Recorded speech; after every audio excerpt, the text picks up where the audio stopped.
Each quarter, a Hollywood outsider and I documented and discussed the inside of the industry in real time. 4 episodes, 4 questions. I'm Jason from Binge Movies, and this is the State of Cinema, Quarter 4.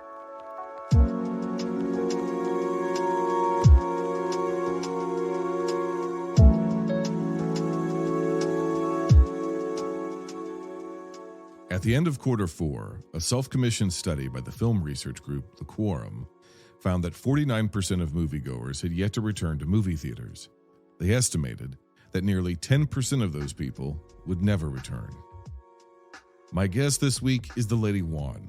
She first appeared on the very first episode of The State of Cinema.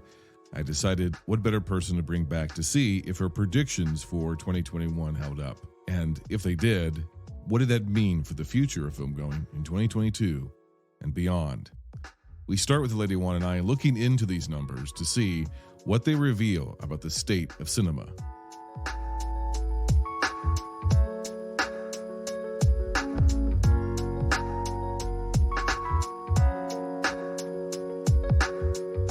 We were projecting out of how history would look back at 2021. You called it the recovery that wasn't. Do you feel like that projection has happened? And that leads us to, of course, our first question here at State of Cinema, which is, what is the current state of the industry? Yeah, I think I was right. And I love saying that. I think we acted as though things were getting back to normal much sooner than they were in many, many capacities. But like I said, when we spoke for Q1, the one thing we were all able to do before different protocols and vaccines was sit in a dark room and watch movies. So that's not the thing that people rushed back to be able to do once they could go out in the world. So I think the theaters have to step up their product offering if they're going to lure people out of their living rooms. So I think this is a market adjustment that was already coming. This was already trending in this direction, but COVID just escalated what theaters are going to need to do to provide a unique experience. Of the 49% of people who are not returning, these people are most likely to be women. They're most likely to be ethnically diverse. They're most likely to be lower income. They're most likely to be rural. This, to me, speaks to 2 of the 3 of the concerns. Safety, obviously, was one of the concerns most cited. And then the antiquated experience, which they pretty much chalked up as they needed lower prices on concessions. They wanted no phones in the movie theater at all, and better seating. I recently went to a movie theater that had the old school stadium seating. It was new seats, very nice seats, but the older style of stadium seating. And I don't know if you're old enough to remember this, but I remember pre-stadium seating. Yeah. Where there were good seats in a theater. You needed to get the good seats. Yep. You had to get there way early because you had to put your coat. If you're in the Midwest, they don't have coats in Florida, I don't think. No. But you had to put something to take your seats while one parent went and got concessions and other parent stayed with the seats. And it's kind of a nightmare. And so when they moved to stadium seating, it was like every seat is now a better seat. But I went back to that format, tighter rows, a lot more people crammed in there. And it was a nearly sold out screening. And I was masked up the entire time and kind of uncomfortable because it'd been the first time I'd been in a full blown, massive movie theater that was jam packed full of people since COVID. And I was uncomfortable, even though I was enjoying the movie. I was uncomfortable, not just in the seating arrangement, but just being in there with that many people. And to think if that is the experience that most people around the country are having at the movie theater, I don't blame them for not going back. No, absolutely not. I haven't been at, the traditional kind of old school theater in years. I think the last time I sat in a theater like that wasn't stadium seating, that wasn't, the fancy seats, was when I saw Aquaman. And I walked in and I was like, what is this junk? Like, where am I? It wasn't my home theater. I was traveling at the time. And it was not enjoyable. I didn't feel like I was having a cinematic experience. I wouldn't go see something that I wasn't sure was going to be an absolutely incredible experience unless I knew I could be super comfortable the whole time. And the theater by me, the major chain is AMC, and the IMAX has heated seats that recline all the way. They're nice and wide and comfortable. The rows are deep enough that you can have your feet up literally the whole time and you're not blocking anybody's way. And that's how I want to be when I'm seeing a movie. I'm going to sit there for 3 hours and listen to Maria Menounos talk about whatever's coming soon. I'm going to need to be comfortable. Well, we got some weird information here, which is that the group returning or most likely to return were white men from the ages of 25 to 45. And anecdotally, I've talked about a lot about how my dad was a movie fanatic. But after about the age of 50, he stopped going to the movie theater because he said it was a miserable experience. And that seemed there's even within these numbers, there seems to be a drop off, even for older white men who basically, after a certain age, they just stop going to the movie theater. Are you surprised that the base, that the hardcores, so to speak, for movie attendance, at least in the United States, are white older men? Does that surprise you at all? No. The age range 25 to 45, that's who I'm in the theater with all the time, because I go more than, your average person, and that's who I see when I'm in there. Yeah.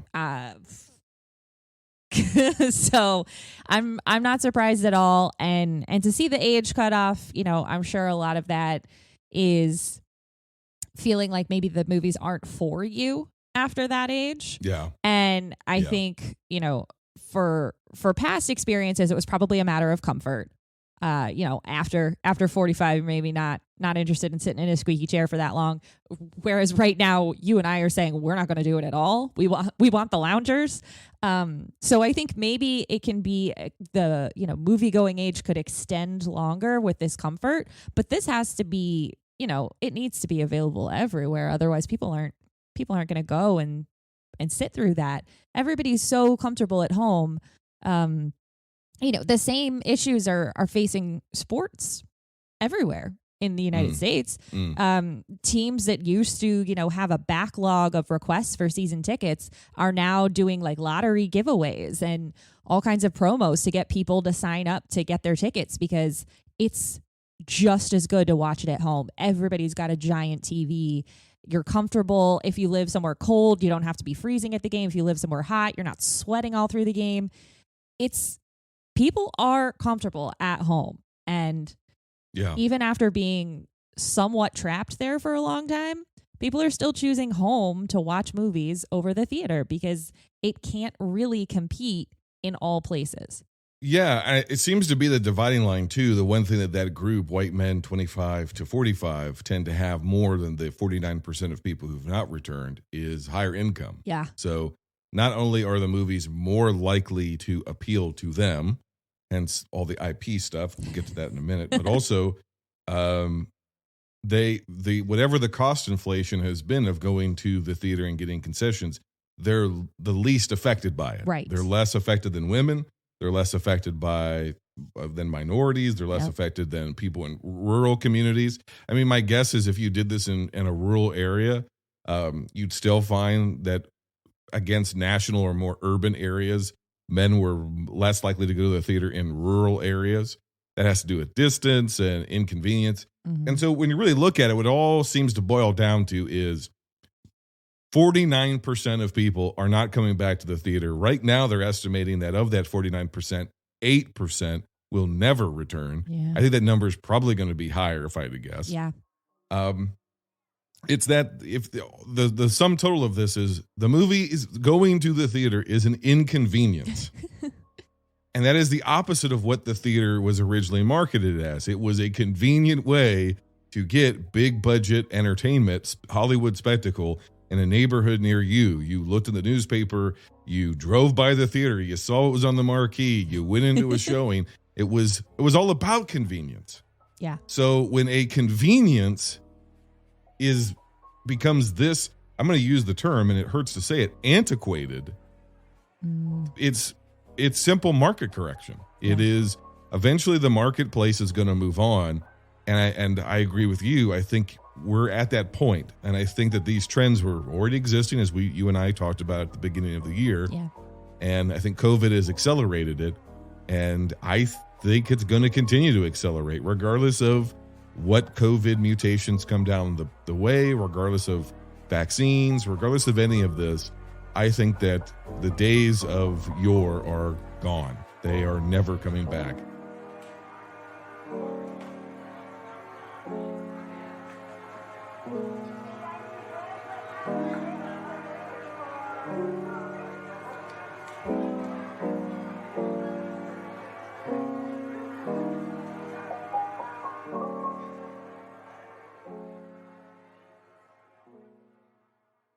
A decrease in attendance means a decrease in the box office and the viability of major theater chains.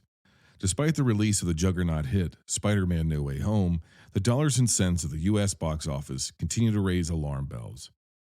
Of the top 10 highest-grossing films of 2021, the Walt Disney Corporation accounts for 50%.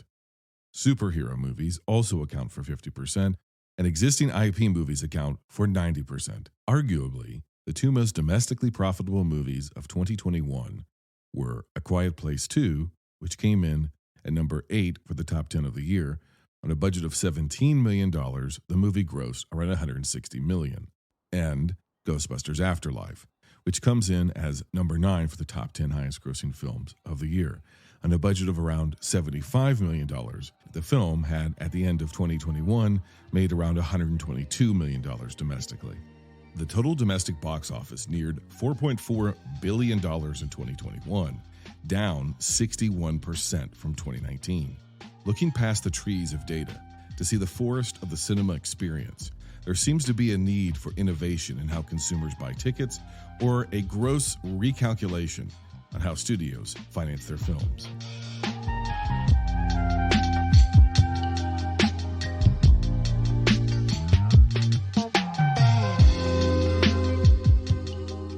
Would it surprise you that the top 9 of the top 10 highest grossing movies are all IP movies? Not at all. As a moviegoer, I am frustrated that all I'm seeing is regurgitated ideas and characters and spins on characters and the side story of the person in the background of this scene that you never cared about. I'm frustrated by that as someone who consumes a lot of content. But that's what the studios need to do to guarantee someone will show up, because they're not going to be able to convince you to go watch somebody you've never heard of tell a story that might not be good. They can't bank on that because it's expensive to go to the theater. It's uncomfortable in some places. It's not safe all the time. So they've really got to guarantee, like, hey, you remember the Fast and Furious movies? We got another one of those. You can come out for that. It's cool. You know everybody in it. You know, it's like the theatrical equivalent of convincing your friend to come out to a party where they don't know anybody, or to convince them to come over to your house and all your best friends are there. Where are you going to go? You're going to go where all your friends are. That's what's happening.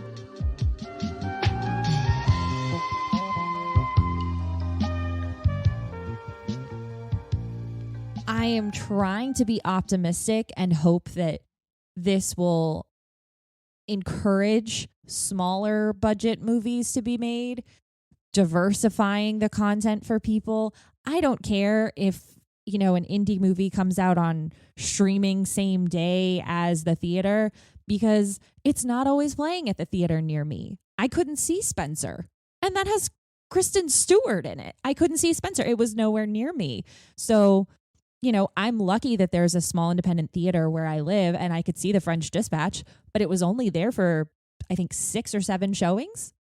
So I hope that theaters will diversify. I'm fine with diversifying the access to films, streaming versus theater, but I hope that this means that they stop bankrolling billion-dollar movies that are no good all the time. Every once in a while, fine, but like 10 a year? Can we not? We don't have the time or energy to go see all of those. The numbers are telling us that Lady-Wan was right, and that there's a big chunk of the audience that's never coming back, or is only going to appear if they went to the movies twice a year, now it's probably going to be once a year, right? Mm-hmm. And they're not going to be going to see The French Dispatch, even if they want to see it. They're not going to go see West Side Story, even if they want to see it, because they'll wait for it to come out at home. Yeah. Right. They're just not. It's just not what people do, because, again, I think what we've discovered is that going to the movies is very inconvenient for a variety of reasons, and it's cost prohibitive for a vast majority of people in America at this point. So you only have two options, which is continue to produce movies that cost over $200, $300, $400 million to make, then just charge more for those movies. So you're charging that 51% that's still of white, wealthier males, basically, yeah. who are going to the theater. You just start charging them more. It now costs $30 to see a movie or $25 to see a movie, not counting concessions. You have to pay a premium price to see the movie because the studio has to get that money back and the theater has to get their percentage. That's option number one, which I don't see as tenable, because I think there's a drop-off point even for hardcore moviegoers and for wealthier people with more disposable income. So I don't think you can go that high. I think we're approaching a ceiling of what even people like you and I are willing to spend on these movies. Mm-hmm. But number two is you start producing, even if they're still IP movies, like a Ghostbusters Afterlife, you start producing them at a much lower cost. You have to get the budgets under control so that when if a movie's $100 million or less to make, which is still an astronomical amount of money, but if it's $100 million or more to make, maybe you have a smaller cast. Maybe you film it in Alberta, Canada. Maybe you only bring back the original Ghostbusters for the last 10 minutes of your movie because you can't afford them the rest of the time. Maybe you have one proton pack and a handful of ghosts because you can't make a $300 million family drama comedy based off of a 40-year-old movie and for $400 million or $200 million. It has to have a lower budget so that in that first week, it starts to be in the black. It starts to make a profit. So those seems to be, from a business end, really the two options. The two options you have is charge a lower percentage of people a higher amount of money, or spend less money at the beginning and hopefully get more in the return. I have a guess as to what Hollywood's going to do, and I don't think it's going to be the latter. Yeah, I mean, they're not going to rein in their spending. They're just going to pass the costs on to us. And it wouldn't surprise me if in a couple of years you had the option to buy like a Marvel season pass, and you spent your $50 at the beginning of the year and you got to go see every Marvel movie that comes out that year. Like I'm waiting for ways. You're talking about like the theme parkification of movie theaters. Yeah, I mean, a Marvel Fast Pass. Doesn't that sound like something Disney would do? Is just pay us directly, January 1. You get access to every movie that comes out this year. You get one ticket and you just book it at whatever time you want it to be. But we've got your money now. Whether or not that one looks like it's going to be any good, they just want to secure the bag. What you're really talking about is essentially Disney, and this would not be above them, or other studios, taking the movie pass concept and stealing it for themselves. Yeah.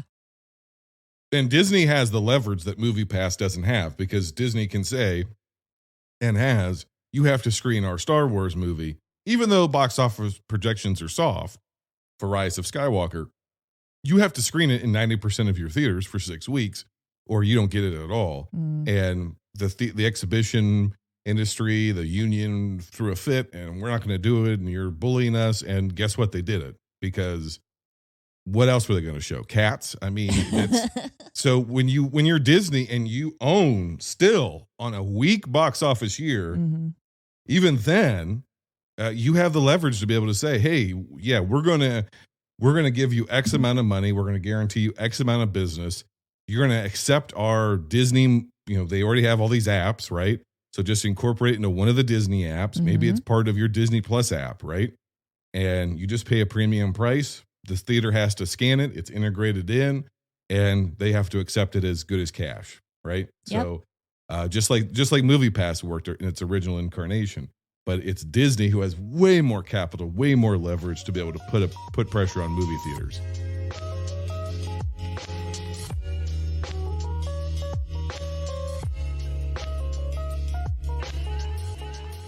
ticket sales experienced a domestic slump in 2021, then foreign sales must have been a shock. China, one of the industry's larger secondary markets, began cracking down on the import of Western Hollywood films. In fact, only 2 had made the top 10, F9 and Godzilla vs. Kong. For the first time in years, the highest grossing films were indigenous works. Reports are basically saying that not just the government there, but the people of China want more domestically made films. And I think this is another one of those things that you predicted. You said that as we got through 2020, we weren't releasing or weren't able to release as many movies in China. Mm-hmm. And you predicted that that basically people would be like, we want our own stuff. Yeah. That they'd be kind of inadvertently weaned off of Western crap. Yes. And it would create a space in their marketplace for more indigenous art and film and crap. And that's exactly what's happened. Yeah. And the box office a year later has now reflected it. So you're right again. How do you feel about that? Oh, I'm having the best day ever right now. This is so great. Predicting 2022, how in the hell are these studios going to make money foreignly and domestically? Yeah, I think it's going to be another pretty rough year because there hasn't been enough time to make any sort of corrections to the procedure and to bring these budgets down. And we just talked about that's probably not what their first move would be, but that's going to be what they have to end up doing at some point is we have to get fewer of these massive budget movies. They won't go away entirely. There's the expectation of the scale of some types of stories. You're still going to get that, but there hasn't been enough time for any studio to drastically change what they were planning to do for next year. I mean, there are still movies that have yet to come out now that were supposed to come out last year. So we've still got holdovers. When is Top Gun Maverick ever coming out? I don't believe it. It's just, you're right. I've seen the trailers forever. So I think 2022 is going to be another pretty rough year because people are not just going to turn around and all go back to the theaters. It's still not going to happen. And they're not there yet with more diversified projects, more diversified access to films. The plan isn't in place. I think HBO Max putting the same day release was a good experiment. I'm curious to see what impact that will have on their films going forward. I know Christopher Nolan hates it, but what's interesting is they're not continuing it in 2022. Right. Isn't that interesting? Right. It's very strange. It feels like it was. I mean, I think the general reaction when they made that announcement was like, "Whoa, really? For the whole year? You're gonna commit to that now?" I think everybody was a bit surprised that they committed to so long doing that. But looking back, I think it was really just a desperate act to get people to sign up for the service. But and you also look at the slate of movies that Warner Brothers had, and was Reminiscence going to do any business at the box office? I don't think so. I think the movies that probably were like the most affected, if I had to guess, would be Dune, Godzilla versus Kong, and maybe you could argue, I think they had one more kind of big one. I'm trying to remember. Mortal Kombat, maybe. But I think Dune is probably the most effective, but it got a theatrical release as well. Yeah. So it's one of those things where I know that this year I watched more Warner Brothers movies than I would have if they were theatrical only. I never would have seen Reminiscence. No. I certainly wouldn't have seen it the weekend that it opened. Yeah. And that goes for, Malignant or Conjuring 15 or all of these other movies that have come out. It's really strange that things are objectively worse, but we're moving more towards a theatrical release schedule and we're not pulling back. And that is very, very odd to me. It really is just top to bottom a bad look, right? From the theaters that they're like, you're not coming out. You're not doing this. What other than anything that Disney does, but other than that, who else is telling you that you're not doing your duty because you're not buying their product? Churches. evangelical churches, movie studios, and theaters tend to be the only groups who are saying you've got to be here. Why are you not here? I mean, AMC was filing bankruptcy before COVID. Yeah. Yet somehow they managed to get $40 million together to put a commercial with someone who has zero relevance to anybody under the age of 50, Nicole Kidman, to guilt us that, boy, if you're not here, you're missing the magic. And no, what I'm missing is a virulent disease which could kill me and my loved ones. Mm-hmm. Nicole Kidman has never stepped foot in an AMC theater before that commercial. And I'm not even sure that was a real theater. That was probably a set they built. No, I don't think that anybody who works at these studios is aware at all of why or how people go to the theaters. I don't think they've done any research. I don't think that they personally are part of the group that they're trying to get back. I think it's all just, using the same word as you, antiquated nonsense, because it's not like that anymore. The way this is being pushed to us is like, war bonds. Like, like what is going on? It's very strange, and it just makes me feel real gross all around. While Hollywood studios and movie theater chains have been spreading their propaganda, I've been doing some thinking. Is there potentially a historical correlation between trends that we're seeing in movies now versus trends that we've seen in the past? Because we're at that moment where for 20 years, Hollywood had been producing these giant, star-studded, very expensive, huge sets, big cast, musicals and westerns. And they were all basically reiterations and reconfigurations. They weren't necessarily sequels or IP as we think of it today. Right. But it was the same people shuffled around from movie to movie. And the appeal was you got the same male lead and the same female lead basically doing the same thing and a slightly different version of the thing they did last year. Yes. And that was it. And those movies made all the money in the world until they stopped making money. And for about 15 years, Hollywood had no idea how to make movies anymore. Mm-hmm. And that's when you have the emergence of new Hollywood and, a lot of experimentation. And a lot of those movies aren't very good. And a lot of them didn't do any business, even the ones that we now look back on as being classics and being good. But movies got quieter, and movies got smaller, and movies got more naturalistic, and movies got weirder, and movies got more original. And not just by name, but it was it upset the whole apple cart. Yeah. That's the best case scenario, is if we have to, history doesn't repeat, but it rhymes. Right. If we're at that rhyming moment. These superhero movies are the modern day musicals and westerns. And at a certain point, they're going to fade. They're going to exist, but they're not going to be as plentiful. Or maybe we just want to say IP movies. At a certain point, we're going to reach a breaking point. And the movies are going to have to get smaller and quieter and more interesting. My only concern is that this time we have streaming. And I think that we're already getting some of those movies, and they're just going to a streaming service.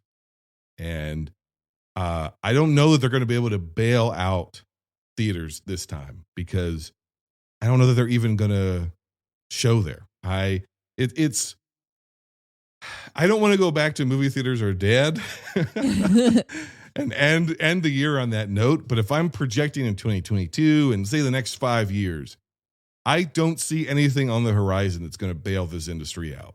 They need a significant regroup and a hard shift to repositioning their place in the marketplace of things that I do for entertainment. They need to get themselves in that bucket, because that's where they are. And they've always kind of considered themselves this separate thing. And you are, as a movie theater, directly competing with me going to the beach, with me going out to dinner, with me going on a hike.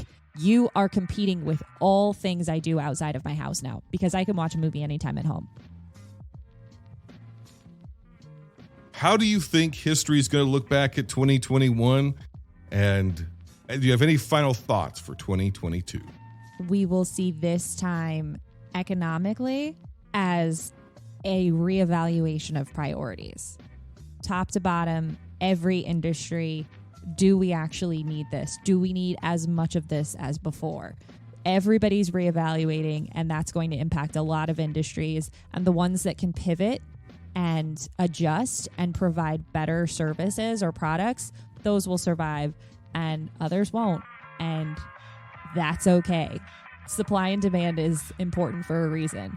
And I think going into 2022, it's going to continue to be a rough year as 2021 was, because the people who are in charge are living different lives, and they don't have to prioritize, and they don't have to reevaluate.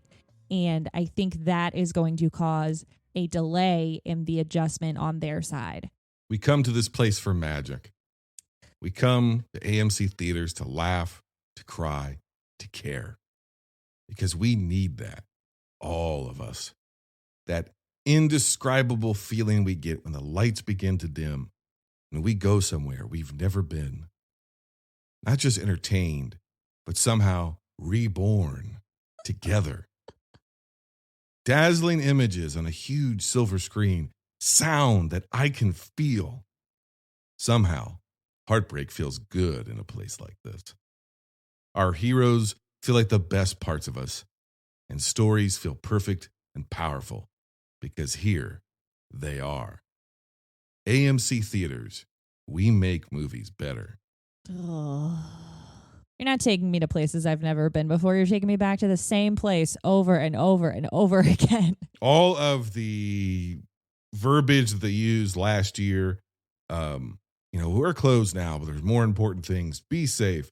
That was all garbage. That was all lies. That was all corporate face-saving, maneuvering, and everything they were doing behind the scenes was spending tens to hundreds of millions of dollars in advertising campaign to try to guilt you, to use religious guilt, into coming back to a theater at the risk of your health. Yes. To watch a franchise film that you could watch later, just a month and a half later at home. And that's not a good look. And you're right, it's gross and it's sad.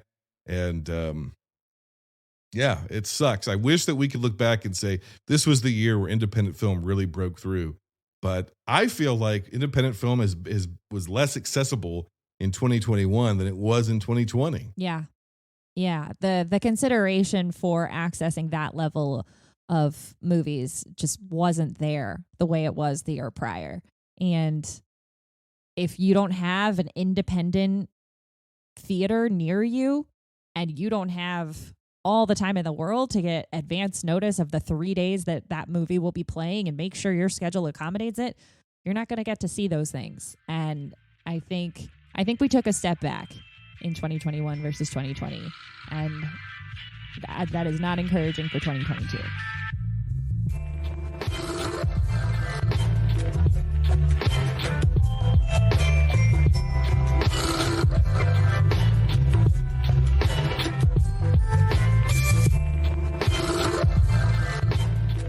I'd like to thank all my guests who joined me over the course of 2021 for the State of Cinema.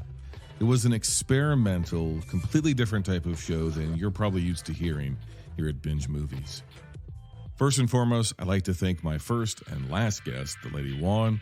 She's getting ready to complete her second season of her very own podcast with her own co-host called Screen Run. In season 1, they went through the films of Kevin Smith. In season 2, they've done the Alien series. Make sure you check them out. Once again, that's called Screen Run. You can find them at screenrun.fun. I'd like to thank Jake Thomas and Kevin Brackett as well. Both of them gave interesting outsider/insider insights into the industry that we all love, the industry of movies, the thing we call cinema. There's a lot more that could be said about the state of cinema, and we probably didn't even begin to scratch the surface here, and that really wasn't our intent. We were just trying to capture real conversations in real time as the information was coming in. We were really more so documenting the year 2021, the year of movie recovery as it happened. I hope that we did a little bit of that. I hope that you gleaned something of some kind of entertainment or information from this. But most of all, I just want to thank you. I want to thank you for listening. If you want more creative and unique movie-related content, make sure to check out our Patreon, patreon.com/bingemovies.